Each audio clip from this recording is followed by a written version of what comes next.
On the right here with Nick. Hey James, have to ask, of course, about your trip to Outback Steakhouse. First off, give us a review and also what you had. I had the bloomin' onion to start. It was pretty good, pretty solid. That's what I've heard a lot since I've gotten here. Is you got to try the bloomin' onion.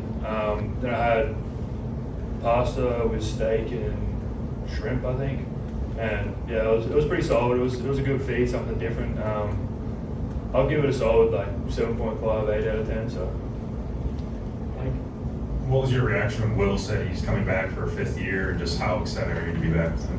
I was very excited. It was after the bowl game, and I was over in California with a couple of my buddies road tripping up the coast, and I went on Instagram, and he didn't tell me, and then I was reading, and I just thought it was a declaration, and then they said he's coming back, and I smiled and gave him a call straight away, and we talked it out. So.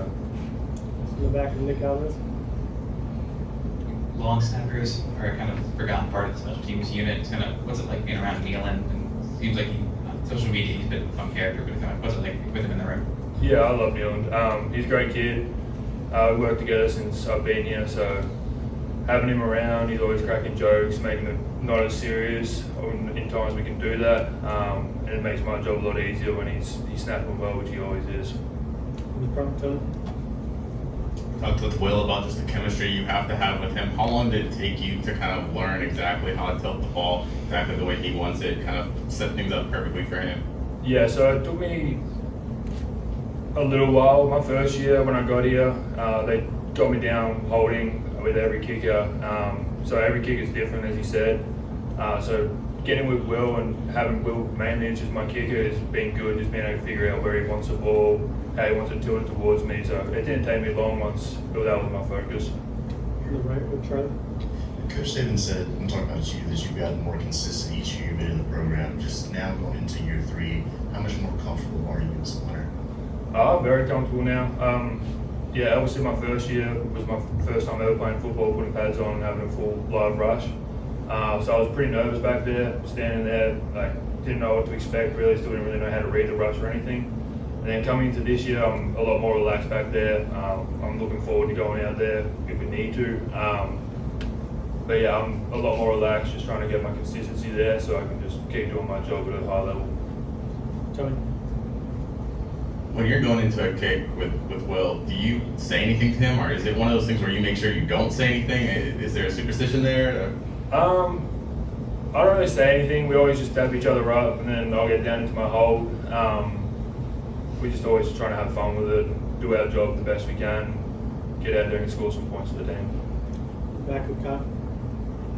I would imagine you grew up playing rugby. At some point, when did it become realistic, or when did you start thinking about playing American football? So I grew up playing Australian football, so a little bit different to rugby. It's a primarily kicking base. But one of my friends from back home when I was playing country football, he started punting with our program in Australia, Pro Kick. And he was coming down to practice with like an 8-ass dime or something, just kicking the ball up and down the field. And I looked at him and I said, that looks pretty simple. I kick a ball pretty well over here, but I trained that, and then it took me a while, and about 12 months in was when I started to get a bit of interest with schools and stuff. So then that was when it became like real that I could actually come over here and play football. With Brother Kennington. Outside of comfort level with live rushes and playing with pads, what tweaks or adjustments have you made in your punting style to become more consistent? I think just really just trying to stay like parallel through it. Lots of times in my freshman year and sometimes in my sophomore year, my swing leg will come through and it will come across my body. I'm just trying to stay through the ball and get as much burst as I can on that football, just coming through it and shortening my steps. Just everything I can do to get the most power I can with every kick. Good luck with Katie. Coach Saban talked about when he was in Italy this summer, getting roll tags there, and Alabama being an international brand. Just how much in Australia is Alabama football something people are aware of, or maybe because of you have started watching? It's gotten big over there. It's always been Alabama's the biggest one over there. You don't see a lot of college football down there. It's a lot of NFL teams, but I've been home twice since being here, and I'll be wearing like an Alabama jumper or something, and someone will come down and say "Roll Tide" to me. I'm like, am I in the right country right now? Like, On the right with Charlie. Coming from Australia to Alabama in the South, have you experienced any kind of culture shock or something that's maybe surprised you? I think everyone's just a lot more nicer here, honestly.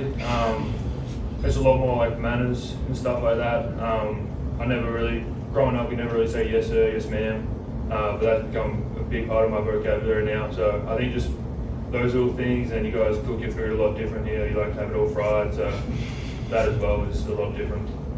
Cody? There's been a couple other international players and an offensive lineman from Finland picked up a commitment from a linebacker come from Germany. Is that kind of cool to see recruiting efforts throughout college football, but especially here in Alabama, kind of go on beyond the borders and find international players like that?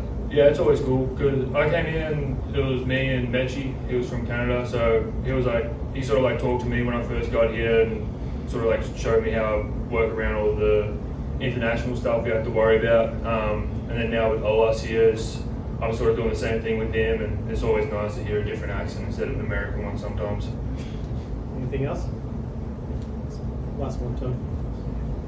You talked about your punting form, technique and stuff. How often do you campaign with Nick Saban to kind of maybe let you go into some of those Australian football kicks? And is that, We have that in our package, so we can do. I'm pretty versatile with what I can do. I can pretty much do any kick you want me to, but at the end of the day, it's the head coach's call. Obviously, I've done a few rugby kicks in my career, so see if we could do some more this year, or if we say more in the pocket, we don't know yet. Thanks, James.